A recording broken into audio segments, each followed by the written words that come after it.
Okay, in this video, we're going to look at comparing two proportions, and constructing confidence intervals and performing hypothesis tests for two proportions is very similar to previous content. Okay, so when you look at comparing two means, or even just looking at doing a hypothesis test or confidence interval for one mean, the content is very similar. It's just that, of course, there's going to be different formulas now that we're going to apply. And I should mention that in the next batch of videos, I'll be sending how to do these on the calculator, okay, where you enter the values into a distribution using the calculator, and that'll find the test statistic for you, and we'll go from there. Okay, so these formulas, I expect you to be able to use them, but also we have to be able to use technology to perform a hypothesis test and construct confidence intervals also. Okay, but that'll be in a future video. Okay, so in order to do this, okay, we need a simple random sample from two large independent populations, and the number of successes and failures in each sample to be greater than 10. Okay, so remember, a simple random sample, SRS, that just means that each sample has an equal probability of being chosen. Two large independent populations, basically saying that the two populations are not related to each other, like there's no overlap in them. Okay, that's one way to think about it. And then the number of successes and failures in each sample to be greater than 10. Well, that's exactly what it means. You have to have more than 10 successes and failures. And that's just basically kind of guaranteeing that we can apply the central limit theorem, that we have a large enough sample that we're population that we're looking at. Okay, so confidence intervals for a difference in proportions. Okay, what we're looking at is proportion. So now we're looking at p instead of mu. Okay, and instead of like mu1 minus mu2, we're looking at p1 minus p2. So a difference in proportions, that's p1 minus p2, like proportion 1 minus proportion 2. Okay, and what we do there is we take p hat 1 minus p hat 2. Now remember that p hat, okay, that just represents a sample proportion. Okay, so that's your sample proportion or percentage for the first population. And p hat 2 will be the sample proportion or percentage from your second population. Okay, then you have plus or minus, just like any other confidence interval. Your z star, which is found exactly the same way as before. That depends on your level of confidence. And then we have times the square root of p hat 1 times q hat 1. And you're going to know p hat 1 because they're going to tell you in the problem what the proportion is. And when you get to the first example, we'll see that. Q hat 1 is just the complement of p hat 1. Okay, so just for example, if p hat 1 was 30 over 70, then q hat 1 would be 40 over 70. And then n1 is your sample size for the first sample. And then p hat 2 and q hat 2 is similar as p hat 1, q hat 1, except now you're looking at the second sample. Okay, so p hat 2 will be the sample proportion or percentage in your second sample. Q hat 2 is the complement of that. And then n2 is the size of your second sample. Okay, and this will make more sense when you actually do the actual problem down here. Okay, and you actually plug numbers in. Okay, right now it just looks like a big mess. Okay, so that's how you construct a confidence interval. And I should put parentheses around that just to show that you're keeping the p hat 1 minus p hat 2 together there. Okay, the test statistic for comparing two proportions. Okay, so this is your test statistic is z. And the good news is for proportions, your test statistic is always z. Okay, so p hat 1 minus p hat 2. Okay, that's the same thing as up here, p hat 1 minus p hat 2. And then divided by the square root of p hat times q hat. Okay, this is where you gotta be a little careful with these, and this is a source of confusion for a lot of students. The p hat and q hat are what we call pooled proportions. Okay, and again, when we get to the example of that, it'll make a little bit more sense. But basically saying you're going to put the percentages for the first and second proportions together. Okay, and we'll get to what that means in the example. Okay, and then times 1 over n1, so 1 over the first sample size, plus 1 over n2, which is 1 over the second sample size. Okay, so to get to substituting numbers here in an actual example, suppose a large group of adults were self-identified as being liberal or conservative in their views on social issues. And SRS, okay, so a simple random sample was taken, and then asked, okay, there's a typo there, okay, then asked whether they believe whether a certain news article was fake news. Of the 420 liberals in the survey, 170 said the article was fake news, while 220 of the 460 conservatives said the article was fake news. Assume that each group was a simple random sample of adults. Okay, so I just want to emphasize there that we have the condition satisfied. Okay, we have two independent large independent populations. Okay, so we're looking at identified as liberal and conservative. Okay, they're either in one or the other, not in both at the same time. Okay, so they're independent populations. We took simple random samples from each, and the number of successes and failures in each sample will be greater than 10. Well, there are 170 successes in the one, and that would be about 250 failures in that one, and then 220 successes and 240 failures in the conservative group. Okay, so we do satisfy the conditions. Okay, so part A, construct a 90% confidence interval. Okay, so we're looking at confidence interval for the difference in the proportions of liberals and conservatives who believe the article is fake news. Now you can identify your variables however you want. So what I mean by that is the proportion of liberals. Okay, I'm just going to say that the proportion of liberals is like your first sample, your first proportion, and then P2 is your second proportion. Okay, you can define those however you want. Sometimes it depends how the question is worded. So the difference in proportions, okay, so difference in proportions, now you're looking at subtracting proportions, like P1 minus P2. So where do we expect that difference to end up? Okay, so you take the difference in proportions, where do we expect that percentage to be, or proportion to be? Okay, for all liberals and conservatives. Okay, so a 90% confidence interval. Okay, so we're going to look at doing that. So we have P hat 1 minus P hat 2. So that's P hat 1. I identified the liberals as being the first group. Okay, so out of the 420 liberals, 170 said it's fake news. So that's 170 out of 420. Minus the P hat 2. So the second group was the conservatives, and it said 220 of the 460 conservatives said the article was fake news, so 220 out of 460. And then we're going to do plus or minus. Z star, well, for a 90% confidence interval, the Z star value, we should know this by now, is 1.645. Now, if you use 1.65, okay, that's fine also. Different books and different people will use different values for that. Okay, and then times the square root. P hat 1 times Q hat 1. Well, P hat 1 is 170 out of 420. Times the complement of that. Well, if you already had 170 successes, then how many failures do we have? Well, 420 minus the 170. That would give you 250 out of 420. Divided by N1, okay, which is 420 in that sample.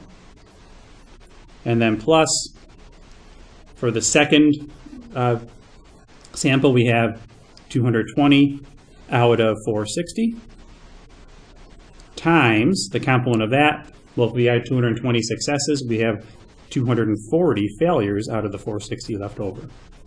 Okay, divided by 460. Okay, and then the toughest part about this is using your calculator to find those values. The good news is that doing all that in the calculator, the order of operations doesn't really matter too much as far as how you enter it in, because it'll do, if you enter it in exactly the way it is on the page there, if you do 170 divided by 420, then just times 250 over 420 divided by 420, the order of operations is already taken care of there, and you'll get the right answer. Okay, what I suggest you do is I would do the 170 over 420 minus 220 over 460 first. And if you need to pause the video, go ahead. I'm just going to put the answers up there because it's just calculator work now. But again, if you need to pause the video, go ahead.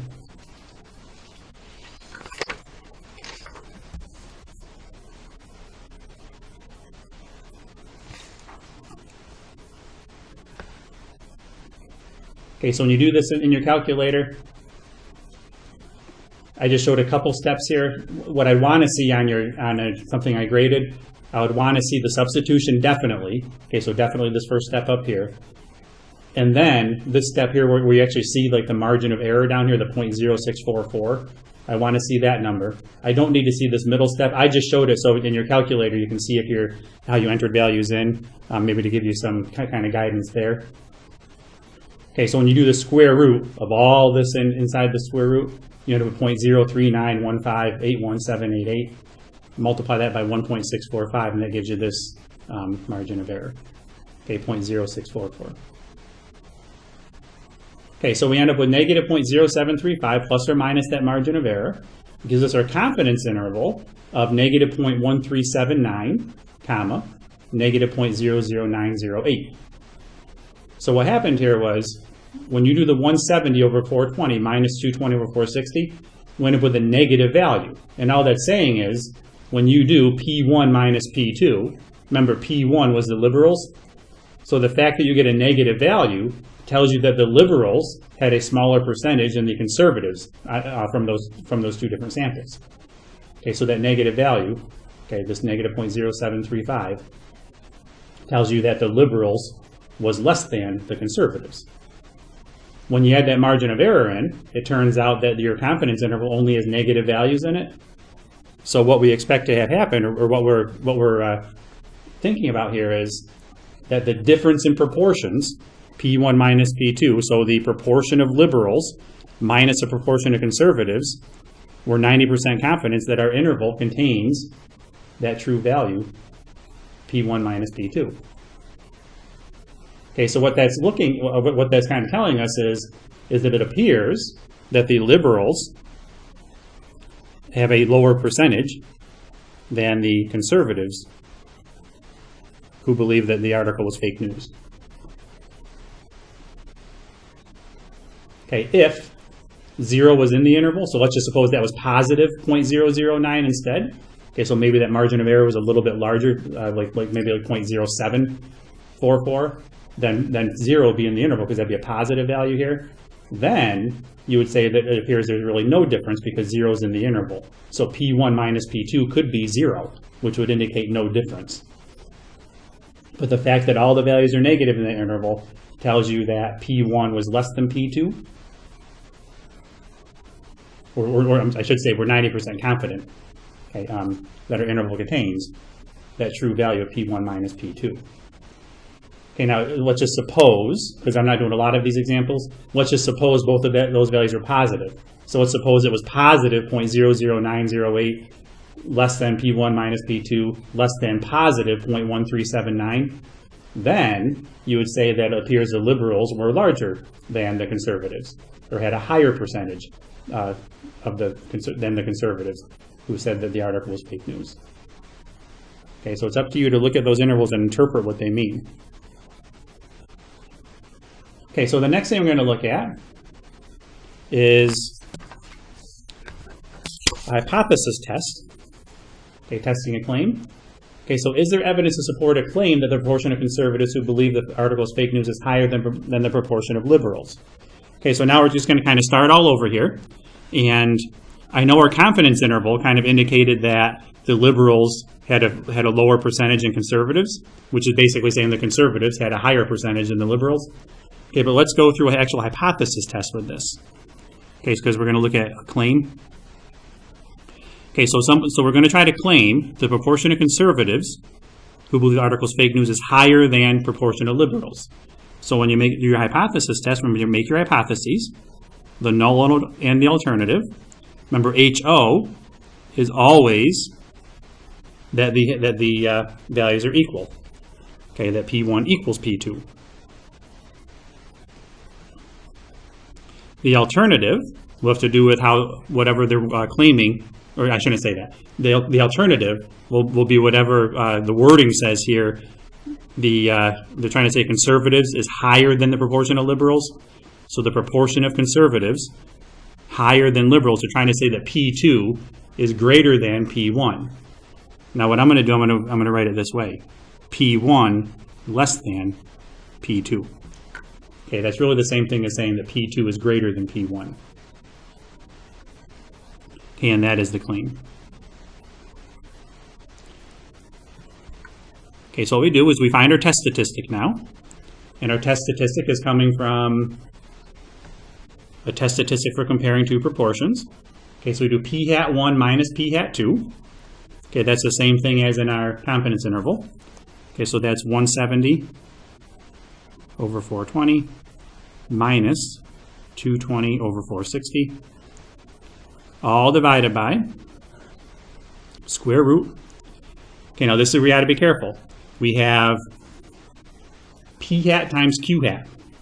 Now those are what we call pooled proportions. Okay, p hat and q hat are called pooled proportions. So what that means is when you look at p hat, okay, what you're looking at is how many successes were there.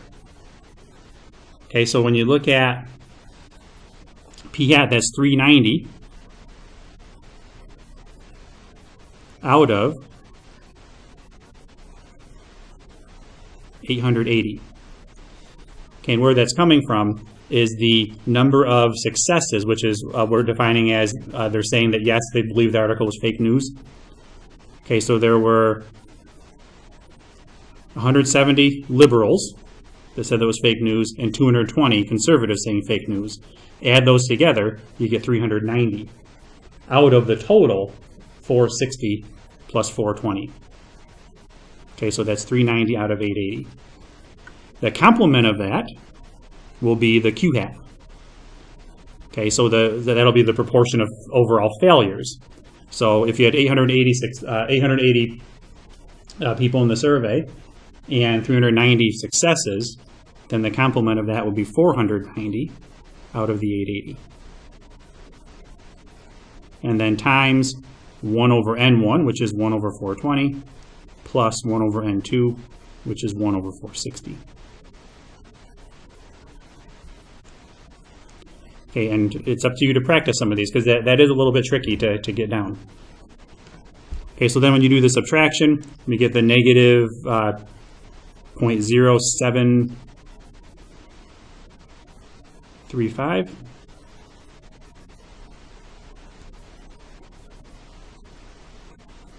divided by, when you do the square root of all that inside the square root, you end up with 0.0335268. Okay, I don't think I made any mistakes there. So z is approximately negative 2.19. Okay, so that's our test statistic. Okay, so z is negative 2.19. Okay, so what we have going on here in our hypothesis test is we'll draw our diagram. And again, this is very similar to everything we've done before. And our test statistic of negative 2.19, we have to compare that to the alpha value of 0.10. Okay, so is negative 2.19 too extreme of a value based on alpha being 0.10? Well, if alpha is 0.10, okay, what I like to do is I like to put that on our diagram here. It has alpha equals 0.10, area to its left. So that's kind of like our cutoff region, where if our test statistic ends up with a p-value or probability being less than 0.10, then that means we're going to be out on this portion of the graph, which means that our value of negative 2.19 is too far away from the center. What we're expected p hat 1, p1 minus p2 to be. Okay, so when we look at the p-value for negative 2.19, so the p-value is the probability that z is less than negative 2.19. Okay, and I'm saying less than negative 2.19 because we're out here on the p1 less than p2, so we're out on the left-hand end here. So when you look that up in our table, you end up with a value of 0.0143. Well, 0.0143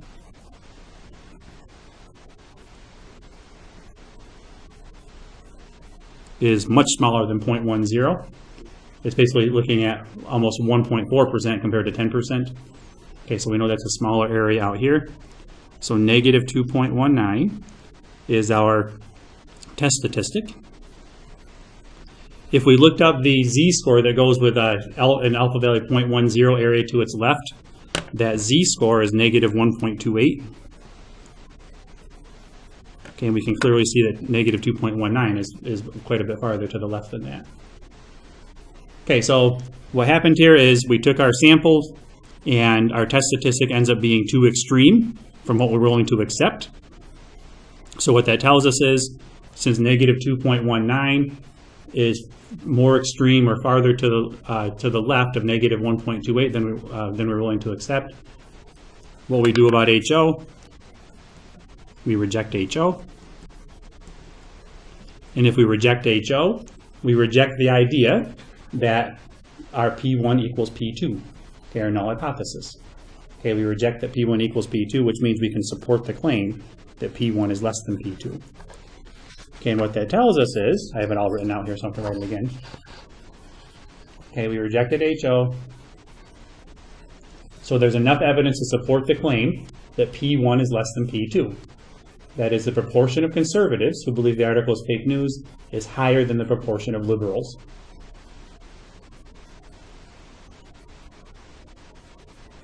Because remember that P1 less than P2 is the same thing as P2 greater than P1. Okay, and P2 was conservatives, P1 was the proportion of liberals.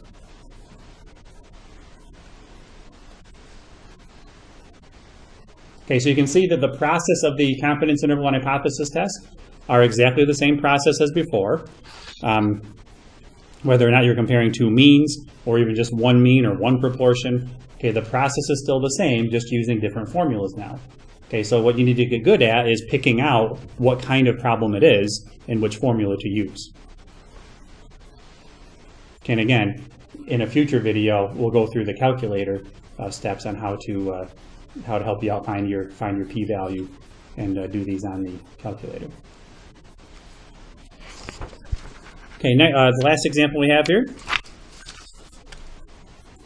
Okay, I'll go through this one hopefully a bit faster.